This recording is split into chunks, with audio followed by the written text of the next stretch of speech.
প্রতিদিন একই রকম খাবার খেতে ইচ্ছে করে না। যেমন আজকের রেসিপিটি দেখুন, ওই আলু আর আটা দিয়ে বানিয়েছি, কিন্তু অন্যরকম করে বানিয়েছি, যে কারণে দেখতেও দারুণ হয়েছে, খেতেও কিন্তু দুর্দান্ত হয়েছিল। তো রেসিপিটি দেখুন, আশা করি আপনাদের সবারই ভালো লাগবে। আর বানানো যে কী সহজ, তাই রেসিপিটি দেখলেই বুঝতে পারবেন। তো রেসিপিটি দেখবেন, যদি ভালো লাগে সেটা অবশ্যই কমেন্ট করে জানাবেন। বারবার আমি একই কথাই বলি, আমি আর বেশি কিছু বলবো না। ভালো লাগলে অবশ্যই একটা কমেন্ট করবেন, এটুকু আমি বলতে পারি। তো একটা রেসিপি আমি কেটে দেখিয়ে দিচ্ছি। দেখুন, আলুর পুরে কিন্তু একদম ঠাসা, তো যে কারণে খেতে কিন্তু দুর্দান্ত হয়েছিল। আর বাড়ি থেকে দেখুন ভীষণই মুচমুচে হয়েছে। আর প্রতিটা রেসিপি কিন্তু এইভাবে ফুলে উঠবে, যেভাবে দেখেছেন। তো রেসিপিটি দেখলে আশা করি আপনাদের অনেক কাজে আসবে। তো রেসিপিটি প্রথম থেকে শেষ পর্যন্ত দেখবেন, বারবার আমি একই কথাই বলছি। তো তাহলে চলুন রেসিপিটি দেখে নেওয়া যাক। তো আজকে রেসিপিটি আমি আটা দিয়ে বানিয়েছি, আপনারা চাইলে কিন্তু ময়দা দিয়েও বানাতে পারেন, তবে আটা দিয়ে বানালে জিনিসটা খেতে ভালো লাগে। তো যে কারণে, তাছাড়া আটাটা সবার বাড়িতে থাকে, ময়দাও থাকে, তবে আটা কিন্তু সবার বাড়িতেই থাকে। তো যে কারণে আটা দিয়েই বানিয়েছি। তো এখানে 3 কাপের মতো নিয়েছি আটা, সাথে দিয়েছি লবণ, বুঝে শুনে দিয়েছি। তারপর দেবো আমি তেল। তো এখানে আমি 3 কাপ আটার জন্য 3 চামচ তেলটাকে নিয়েছি। এইটুকু তেলটাকে দেওয়ার কারণে কিন্তু রেসিপিটি ভীষণই মুচমুচে বা খাস্তাভাবে তৈরি হবে। তাছাড়া অনেকটা সময় ধরে কিন্তু খাস্তা থাকবে, যে কারণে খেতে কিন্তু দুর্দান্ত লাগে। তো এই জন্য দেওয়া, দিয়ে সব কিছুকে ভালোভাবে মিশিয়ে নিয়েছি। মিশিয়ে নেওয়ার পর আমি একটা ডো তৈরি করে নেব। তো যেভাবে আমরা রুটির জন্য বা রুটি ভাজার জন্য ডোটাকে মেখে নিই, ঠিক সেভাবেই কিন্তু ডোটাকে তৈরি করে নিতে হবে। খুব বেশি নরম করে বা শক্ত করে মাখাবো না। তো আপনারা দেখতে পাবেন। তো এখানে 3 কাপ আটার জন্য আমি এখানে 1.5 কাপের মতো জলটাকে নিয়েছি। তো 1-2 চামচ বেশি কম লাগতে পারে, নাহলে কিন্তু এই জলটা হলে হয়ে যায়। তো এই জলটাকে দিয়ে একটা ডো আমি মেখে নিচ্ছি, মেখে নিয়ে দেখাচ্ছি জিনিসটা কীভাবে হয়েছে। তো এইভাবে অবশ্যই ডোটাকে তৈরি করে নিতে হবে। তো দেখতেই পাচ্ছেন একদম স্মুথ করে আমি ডোটাকে মেখে নিয়েছি। তো একটু সময় নিয়ে মেখে নিলেই ভালো রেসিপিটি, তাহলে একদম স্মুথভাবে তৈরি হবে বা তৈরি করতে অনেক সুবিধা হবে। তো যে কারণে একটু সময় নিয়ে মেখে নিচ্ছি। মেখে আমি রেস্টে রেখে দিচ্ছি 10 মিনিটের জন্য। তো ততক্ষণে আমি কি করব, একটা পুর বানিয়ে নেব। আগে থেকে আলুটাকে সেদ্ধ করে রেখেছিলাম, তো ওই পুরটাকে আমি বানিয়ে নেব। তো সরাসরি আলুটাকে মেখে এই পুরটাকে তৈরি করে নেওয়া যায়, কিন্তু আজকে আমি একটু তেলের মধ্যে ভেজে কাজটি করছি, এতে করে কিন্তু খেতে ভালো লাগে। তো যে কারণে পুরটাকে তৈরি করে নিচ্ছি, বা তেলের মধ্যে একটু ভেজে নিচ্ছি বলতে পারেন। তো তেলটাকে দেওয়ার পর কড়াইতে আমি কারি পাতা অনেকগুলো দিয়েছি, তারপর আদা কুচি, তারপর দিয়েছি পেঁয়াজ কুচি। তো এটাকে দিয়ে হালকা করে ভেজে নিচ্ছি। ভেজে নেওয়ার পর আমি আগে থেকে আলুটাকে সেদ্ধ করে রেখেছিলাম, তাছাড়া ম্যাশ করেও নিয়েছি। তো ওটাকে আমি দিয়ে দেবো। তো একদম সহজ করে দেখিয়েছি, যে কেউ বানাতে পারবে, কোনো রকম অসুবিধা ছাড়াই বা ঝামেলা ছাড়াই বলতে পারেন। তো এখানে আমি একটু লঙ্কা কুড়ি দিয়েছি ঝালের জন্য, অল্প করে দিয়েছি, আমার বাচ্চারা খাবে, তো ওটা বুঝে শুনে দিচ্ছি। আপনারা চাইলে কাঁচা লঙ্কা কুচি, চিলি ফ্লেক্স ওইগুলো কিন্তু দিতে পারেন। তো মোটামুটি মশলাটাকে কষিয়ে নেওয়ার পর আগে থেকে যে ম্যাশ করা আলুটা, ওটা আমি দিয়ে দেবো। আমি মাঝারি সাইজের 3টি আলু নিয়েছিলাম, ওটাকে সেদ্ধ করে নিয়েছিলাম, সেই আলুটাকেই নিয়েছি। সাথে দিয়েছি লবণ, পরিমাণটা বুঝে শুনেই দিচ্ছি। তারপর ওই আলুর উপরেই দিচ্ছি হলুদ গুঁড়ো। আমি তেলের মধ্যে দেওয়ার থেকে আমি দেখেছি এই আলুর মধ্যে দিলে কিন্তু কালারটা ভালোভাবে আসে। তো যে কারণে আমি আলুর উপরেই দিয়েছি। তারপর ওই ভেজে রাখা জিরে গুঁড়ো, ধনে গুঁড়ো, ওইগুলোই আমি দিয়েছি। ওই যে বললাম, ঘরোয়া কিছু মশলা দিয়ে কিন্তু সহজেই তৈরি করতে পারবেন। বাড়ি থেকে সেভাবে কিছু মশলা লাগবে না, মোটামুটি বাড়িতে থাকা উপকরণ দিয়েই সহজেই বানাতে পারবেন। আর আমরা বাড়িতে কিন্তু প্রায় রুটিগুলো বানিয়ে থাকি, তো যে কারণে ডোটা কিন্তু বেঁচে যায়। তো ওই ডো দিয়ে কিন্তু এই রেসিপিটি সহজেই বানাতে পারবেন। তো সেভাবে কিছু অসুবিধা হবে না। তো আশা করি আপনাদের রেসিপিটি ভালো লাগছে। ভালো লাগলে অবশ্যই কমেন্ট করে জানাবেন। তো এখানে দেখুন মোটামুটি সব কিছুকে মিশিয়ে নিয়ে নাড়ি চাড়িয়ে নিয়েছি। তো এভাবে একটু শুকনো শুকনো করে কাজটি আমি করে নিয়েছি। তো এটাকে আমি একটা আলাদা থালার মধ্যে নামিয়ে নিচ্ছি, নিয়ে না একটু ঠান্ডা করে নেব। তো মোটামুটি সহজেই তৈরি করে নিয়েছি। তো দেখতেই পাচ্ছেন কালারটা কত সুন্দরভাবে এসেছে। তো যে কারণে আমি হলুদটাকে না ওই আলুর উপরে দিয়ে থাকি, দিয়ে দেখবেন কালারটা খুব সুন্দরভাবে চলে আসবে। আর অনেকটা হলুদ কিন্তু লাগে না, অল্প হলুদে কাজটি হয়ে যায়। তো এইভাবে অবশ্যই কাজটি করে নিতে হবে। তারপর এখানে দেখুন 10 মিনিট হয়েছে, বা তার কম টাইম হয়েছে।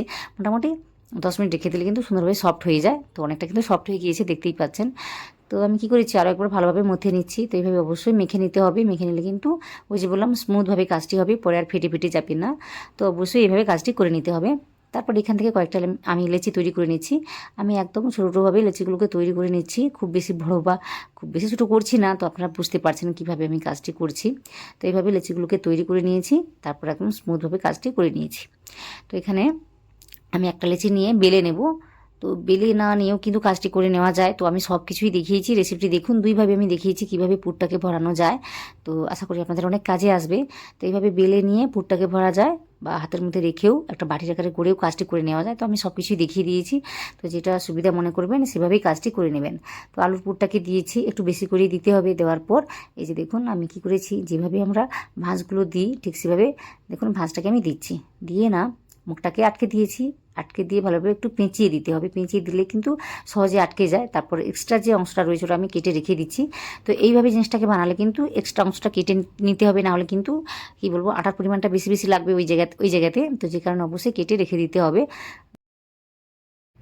তো পুরটাকে দেওয়ার পর এভাবে একটু প্রেস দিয়ে দিয়ে আমি কাজ করে নিয়েছি। প্রথম থেকে এভাবে কিন্তু কাজটিকে করে নিতে হবে, এতে করে কিন্তু আলুর পুরটা চারিদিকে ছড়িয়ে পড়বে।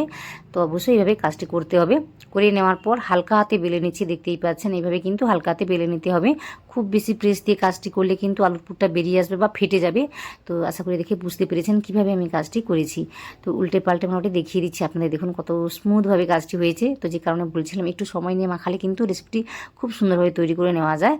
তো এইভাবে আমি কাজটি করে নিয়েছি। তারপর আমি একটা অন্যরকম পদ্ধতি দেখিয়ে দিচ্ছি। তো দেখুন কোনোরকম বেলে নিতে হবে না, এইভাবে কিন্তু এই যে বাটির আকারে গড়ে নিচ্ছি। গড়ে নেওয়ার পর এতে আলুর পুরটাকে দিয়ে কাজটি করলে সহজেই হয়ে যায়। তো এইভাবে দেখতেই পাচ্ছেন কীভাবে আমি কাজটি করেছি। তো আলুর পুরটাকে না একটু বেশি করে দিতে হয়, যে কারণে এই রেসিপিটি খেতে কিন্তু দুর্দান্ত লাগে।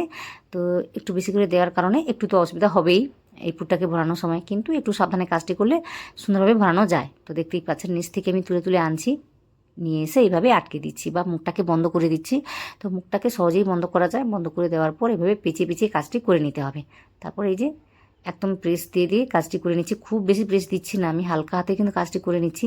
তো প্রথম দিকে এইভাবে যদি কাজটি করে নেওয়া যায় তাহলে কিন্তু আলুর পুরটা পুরো রেসিপির মধ্যে ছড়িয়ে থাকে, যে কারণে খেতে কিন্তু দুর্দান্ত লাগে। তারপর কিন্তু হালকা হাতে বেলে নিতে হবে। তো দেখতেই পাচ্ছেন 2 রকম পদ্ধতি দেখিয়ে দিলাম, যেটা ভালো মনে করবেন বা সুবিধা মনে করবেন সেইভাবেই কাজটি করে নেবেন। তো একটু পুরু রেখে বেলে নিতে হবে, খুব বেশি পাতলা করে বেলা যাবে না। তো এইভাবে অবশ্যই বেলে নিতে হবে। দেখুন একটা রেসিপি কিন্তু ফেটে যায়নি। তো অবশ্যই এইভাবে কাজটি করে নিতে হবে। তো বেশ কয়েকটা আমি এইভাবে বেলে নিয়েছি। তো এইগুলোকে ভেজে দেখাবো এখন আমি। তো কড়াইতে তেলটাকে দিয়ে না আমি গরম করতে বসিয়ে দিয়েছি। সেভাবে কিন্তু গরম হয়ে যায়নি, কিন্তু ভালোভাবে গরম করে নিতে হয়, তাহলে কিন্তু রেসিপিগুলো সহজেই ফুলে ওঠে। তো এখনও কিন্তু তেলটা সেভাবে গরম হয়ে যায়নি, আশা করি দেখেছেন। আর যখন তেলটা গরম হয়ে যাবে না তখন কিন্তু সহজেই ফুলে উঠবে জিনিসটা, দেখতে দারুণ হবে। তো দেখতেই পাচ্ছেন একটু সময় কিন্তু লাগবে ফুলতে, কারণ তেলটা এখনও পর্যন্ত গরম হয়নি। আর এখানে তেলের পরিমাণটা একদমই অল্প করে দিয়েছি, আপনারা চাইলে বেশি করে তেলটাকে দিয়ে কাজটি করতে পারেন। তাছাড়া তেলটাকে না দিয়েও কাজটি করে নিতে পারেন। প্রথম সেঁকে নেবেন, তারপর পরোটার মতো ভেজে নিলে কিন্তু রেসিপিটি অন্যরকমভাবে তৈরি করে নেওয়া যায়, তেল ছাড়া বলতে পারেন। তো আজকে আমি অল্প তেলে ভেজে দেখাচ্ছি, দেখুন রেসিপিগুলো ফুলতে শুরু করেছে। এইভাবে কিন্তু ফুলে উঠবে, শুধু এইভাবে ফুলে উঠলে হবে না, তো একটু সময় নিয়ে ভাজতে হবে, এতে করে কিন্তু রেসিপিগুলো একদম ক্রিস্পিভাবে তৈরি হবে। তো দেখতেই পাচ্ছেন উল্টে পাল্টে আমি একদম লাল করে ভেজে নিচ্ছি, তারপর দেখাচ্ছি জিনিসটা দেখতে কেমন হয়েছে। যেহেতু আটা দিয়ে বানানো, একটু সময় নিয়ে ভাজলে কিন্তু খেতেও ভালো লাগে, আবার অনেকটা সময় ধরে কিন্তু ক্রিস্পি থাকে। তো ওই জন্য বলছিলাম একটু সময় নিয়ে ভাজবেন। তো দেখতেই পাচ্ছেন খুব সুন্দরভাবে আমি লাল করে ভেজে নিয়েছি। তো আমি তুলে নিচ্ছি একটাকে আমি। তো আরও কয়েকটা ভেজে দেখাবো আপনাদের। তো সেইভাবে দেখাচ্ছি না, কারণ ভিডিওটা অনেকটা বড় হয়ে যাবে, আপনারা দেখতে চাইবেন না। মোটামুটি যেটুকু দেখানো যায় সেটুকু দেখিয়ে দিচ্ছি। তো আশা করি আপনাদের রেসিপিটি ভালো লাগছে বা সহজ মনে হচ্ছে। যদি ভালো লাগে সেটা অবশ্যই কমেন্ট করে জানাবেন। বেশি কিছু বলবো না আপনাদের, যদি আমি চ্যানেলটাকে সাবস্ক্রাইব করতে বলি আপনারা করেন না, ভিডিওতে লাইকও দেন না। তো যে কারণে আমি ওইগুলো আর বলি না, মোটামুটি কমেন্ট করতে পারেন, আপনাদের কমেন্টের আশায় থাকি। তো অবশ্যই একটা কমেন্ট করবেন। তো দেখতেই পাচ্ছেন প্রতিটা রেসিপি কিন্তু এভাবে ফুলে উঠছে, আর একটু ক্রিস্পি করে ভেজে নিতে হবে। তো ভালো লাগলে ওই যে বললাম, যদি মনে হয় সাবস্ক্রাইব করবেন আর ভিডিওতে লাইক দেবেন। বারবার আমি একই কথা বলবো না।